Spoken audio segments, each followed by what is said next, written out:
Nós vamos falar agora da divergência na primeira turma, né? Vocês sabem, o Fux, até o momento que eu gravei esse vídeo, não votou ainda no caso da liminar lá da tornozeleira do Bolsonaro, as medidas cautelares contra o Bolsonaro que foram tomadas na sexta-feira, né? Isso é uma coisa estranha, porque ele alegou que estava gripado, por isso que não votou ainda, estava gripado e coisa e tal.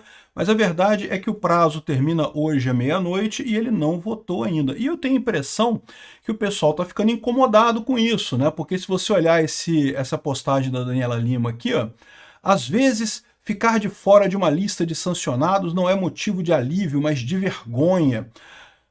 Para quem que é esse recado? Para quem que vocês acham que é esse recado? Porque, assim, é lógico que pode-se dizer que seria para o Cássio Nunes Marques e o André Mendonça, mas esses o pessoal já espera que eles ficariam de fora dessa lista, né?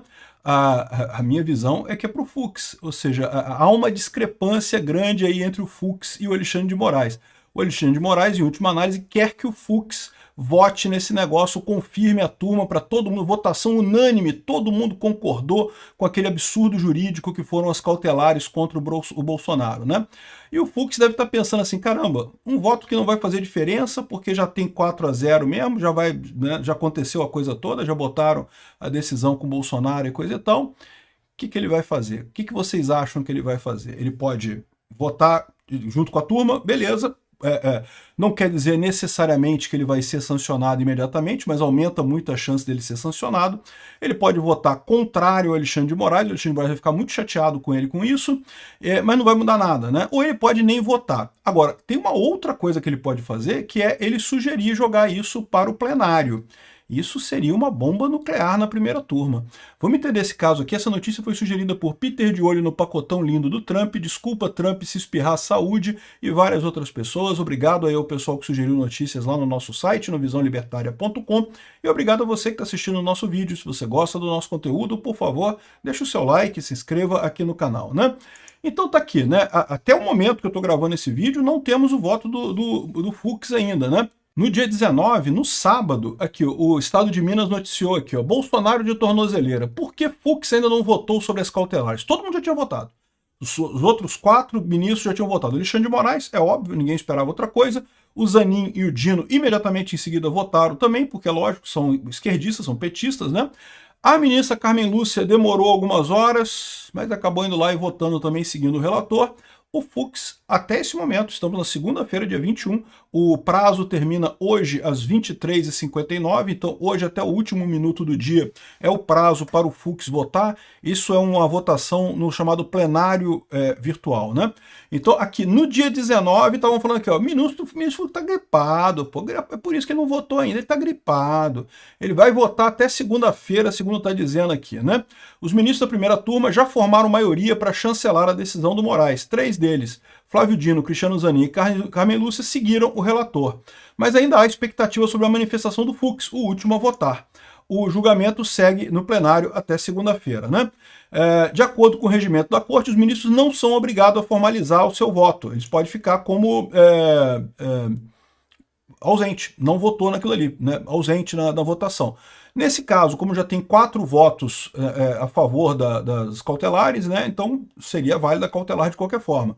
E, de novo, e mesmo que o Fux vote agora, se ele votar não, dizer não, discordo disso, não concordo com isso daí, ele não mudaria nada, porque continuaria válido, foram 4-1, né? Então, assim, tem várias hipóteses que podem acontecer aqui, né? Aqui, ó. Nos últimos meses, Fux tem se notabilizado por divergir pontualmente da conclusão de Moraes nos julgamentos envolvendo os réus do 8 de janeiro. O Fux está naquela situação que eu já falei para vocês, de muita gente lá no STF. Não é que não queira prender Bolsonaro. Todo mundo lá na alta cúpula do STF quer prender Bolsonaro. Todo mundo ele tá doido para prender Bolsonaro porque quer reviver o PSDB e coisa e tal. Aquela coisa que eu já falei para vocês. Todo mundo quer isso, mas a questão não é isso. A questão é que o pessoal começa a olhar para o que o Alexandre de Moraes está fazendo e ver que o cara tá deixando muito rabo, né? Deixando muita ponta solta por aí, tá fazendo muita besteira. E isso vai acabar prejudicando mais adiante. Então, assim, eles queriam prender Bolsonaro do mesmo jeito, mas queriam uma coisa mais cuidadosa. Pô, Xandão, não precisa também ficar perseguindo Alan dos Santos, perseguindo Oswaldo Eustáquio. Pô, esse negócio, né? Ficou muito evidente os erros do Alexandre de Moraes, né? Então, o que está acontecendo com o Fux, eu vejo mais nesse sentido do que qualquer outra coisa. Não é que ele não queira prender o Bolsonaro, não. Ele quer, mas a questão é que ele queria que fosse uma coisa... Né? Ele olha para o que está acontecendo e vê, pô, dava para prender o Bolsonaro sem fazer todas essas porqueiras que o Alexandre de Moraes está fazendo, com um devido processo legal, com um processo mais razoável. Ia levar alguns anos e coisa e tal, mas por que diferença faz? O Bolsonaro vai estar inelegível em 2026, já está inelegível ano que vem por conta daquela decisão dos embaixadores, né? Que é uma decisão absurda, tá? Eu acho um absurdo o Bolsonaro não concorrer em 2026. Mas a verdade é que ele já está inelegível nesse momento. Então, para que precisa prender o cara agora? Pô? Faz um processo mais calmo e coisa e tal. É que o Alexandre de Moraes sabe que ele não tem muito tempo para prender o Bolsonaro. Né? Ele tem que prender agora, porque, primeiro, que muito provavelmente a direita vai voltar em 2026 e a pressão para reverter essa coisa toda vai ser muito grande. Então ele quer prender Bolsonaro a qualquer custo, o mais rápido possível. Mais do que isso, meramente chegando perto das eleições, já vai ser difícil ele fazer qualquer coisa devido à pressão política a favor de Bolsonaro. Quem tem voto no Brasil é só Bolsonaro. Então ele vai sofrer muita pressão política. Né? O Fux, então, tá nessa briga. Ele queria prender Bolsonaro também, pô, mas desse jeito tá ficando muito feio. E realmente eles estão jogando o nome do STF no lixo, né? Aqui no Brasil, é lógico, se você perguntar para o pessoal da extrema esquerda, se você perguntar para o pessoal da isentosfera, né, eles vão dizer, não, que tá certo, Xandão, salvador da nossa, entre aspas, democracia, né? O, entre aspas, salvador da nossa, entre aspas, democracia, né? Mas qualquer pessoa normal, neutra, que olhe para esse processo, vê que isso daqui tá um queijo suíço, que eles estão querendo muito condenar Bolsonaro a qualquer custo, sem nenhum levantamento, sem nada, não tem nada nesse processo de realmente de golpe do Bolsonaro, né? Então o Fux está incomodado com isso. Então, pois bem, então isso é o que segue isso aqui, né? Então o Fux está demorando, estava gripado, desculpa aí patrão, estava ruim, estava gripado e coisa e tal. E aqui, ó, hoje deu essa notícia, o Fux tem até as 23h59 para votar sobre as medidas contra Bolsonaro, é o único que ainda não se manifestou, e você lembra que, segundo a lista que foi divulgada, ou uma das listas, tá? Porque ninguém sabe qual é a lista real de quem foi sancionado ou não, né? Em tese, estão sancionados todos os ministros do STF, com exceção de 3, o Cássio Nunes, o André Mendonça e o Luiz Fux. O Fux estaria de fora dessa sanção por enquanto. Então o Fux, se quiser, amanhã ele pode ir para Disney, ele pode ver o Pateta, pode ver o Mickey, pode dar um beijo na Minnie, pode fazer o que ele quiser lá na Disney, né? E, de novo, eu estou falando essas coisas de forma irônica, né? Eu quero dizer, pode ir para os Estados Unidos, pode fazer um monte de coisa lá nos Estados Unidos. Mais do que isso, lembra que essa decisão do governo Trump, ela é ruim para o STF, não apenas porque ela impede o pessoal de viajar para os Estados Unidos. Isso é chato pra caramba. Pergunta para o Gabeira, pergunta para o Zé Dirceu. Você sabia que o Zé Dirceu e o Gabeira, até hoje, não podem viajar para os Estados Unidos? Sabe por que isso? Desde a época lá de 64, quando eles sequestraram um embaixador americano aqui no Brasil, né, teve esse caso todo, o Gabeira e o Zé Dirceu perderam o visto deles americano e estão numa lista de exclusão lá. Esses dois não vão morrer sem ver o Mickey. Nunca vão poder ir nos Estados Unidos, né? E lógico, dá para a pessoa viver a vida dela sem ir nos Estados Unidos, entendeu? Aliás, a maior parte da população brasileira nunca vai aos Estados Unidos. Então, assim, dá para você viver sem isso, mas não tenha dúvida, é ruim, né? E, de novo, e o pior dessa decisão é que é uma decisão dizendo que você está errado, né? O que os Estados Unidos está fazendo, o que o Trump está colocando com essa decisão é que, olha, a decisão do STF está errada. E ele tem razão em falar isso. Ele está fazendo isso. Muita gente quer vender a ideia de que não é porque ele gosta do Bolsonaro, ele está forçando a barra porque ele gosta do Bolsonaro. Mas a verdade é que se fosse realmente, se o Bolsonaro realmente tivesse tentado um golpe aqui no Brasil, o Trump é amigo do cara da Coreia do Sul também. Você viu o Trump mexendo um dedo para tentar ajudar o cara da Coreia do Sul lá que deu um golpe lá na Coreia do Sul? É lógico que não, porque o cara da Coreia do Sul de fato deu um golpe, não tem como defender o cara. O cara foi na televisão e falou, olha só, tá dissolvido o Congresso e as redes de televisão têm que responder para mim agora e eu chamo o Congresso para chamo o Exército para cercar o Congresso e tá proibido greve, tá proibido um monte de coisa. Isso é um golpe. Deu errado. Ele acabou preso, tá preso lá. O Trump moveu um dedo para ajudar o cara lá da Coreia do Sul, que é amigo dele também? É lógico que não, porque lá não tem o que dizer, lá tá errado mesmo, lá o cara realmente deu um golpe. Aqui no Brasil tá mais do que evidente que Bolsonaro não deu golpe nenhum, que tá sendo perseguido, né? E aí, ou seja, esse que é o ponto. A questão não é nem tanto viajar para os Estados Unidos ou não, é você ter a certeza de que você vai ser visto como uma pessoa que está correta. O Fux ainda tem essa possibilidade de ser visto como uma pessoa que está correta, que lutou contra esse processo absurdo que está se instaurando no STF, né?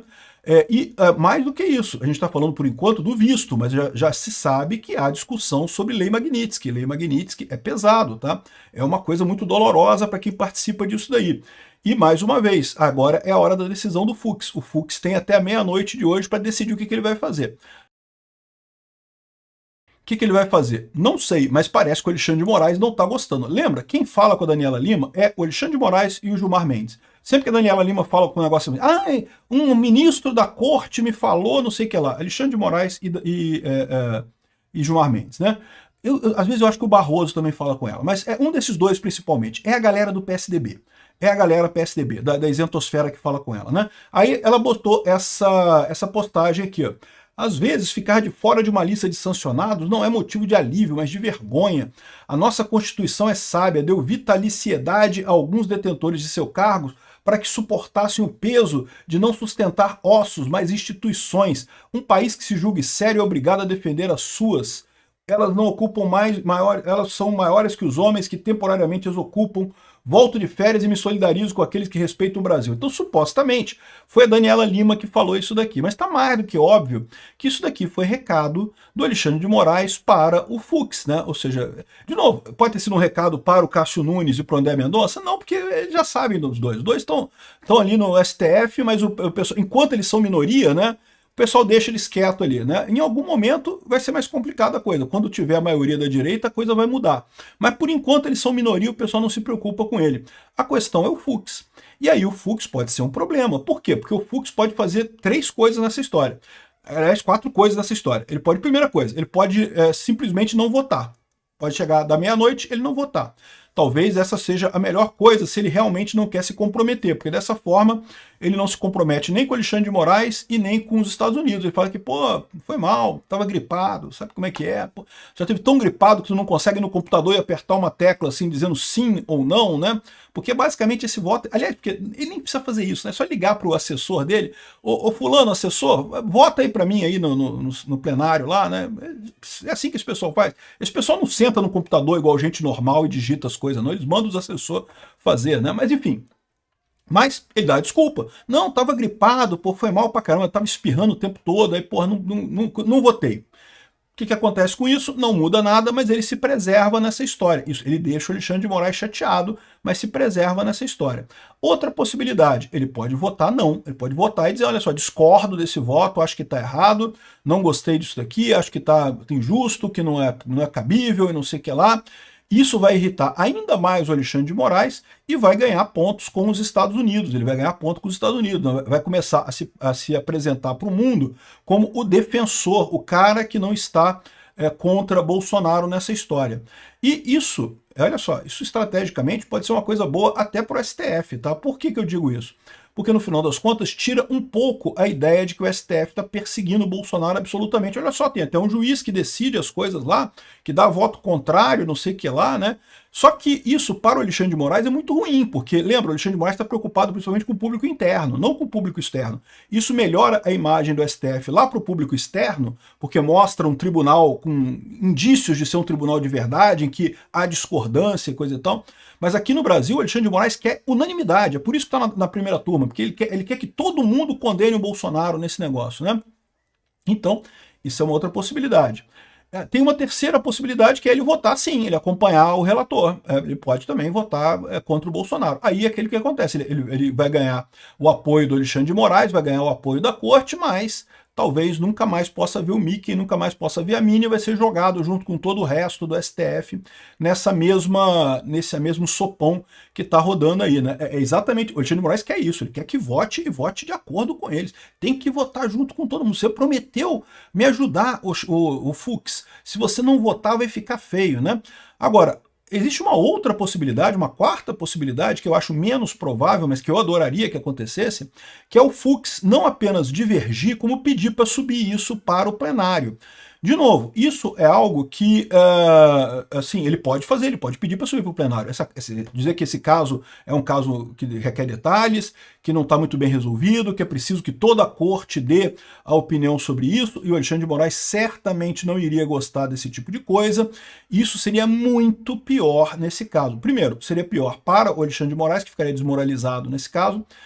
seria pior para os outros ministros, porque todo mundo seria obrigado a botar o voto ali e confirmar, nunca mais vou ver a Disney, nunca mais vou ver o Mickey, né? Ou então voltar atrás e dar uma oportunidade de votar do lado certo, né? Enfim, no plenário seriam pelo menos 8-3, né? Supostamente, se os 3 que não estão sancionados votarem pelo Bolsonaro, os outros 8 votarem contra, né? Não mudaria nada, as medidas continuariam valendo, mas repara como é que é toda uma outra preocupação, é todo um outro ponto, né? Eu não sei, eu torço por esse voto do Fux, mas eu não estou tão esperançoso assim não, tá? Eu sei que ele deve estar sofrendo pressão pra caramba. Essa pressãozinha, essa indiretazinha pela Daniela Lima aqui que o Alexandre de Moraes mandou pro Fux, todo mundo entendeu, né? A pressão lá dentro é muito maior do que isso no final das contas, né? Vamos ver qual vai ser a decisão. Estou curioso de ver qual vai ser o voto do Fux.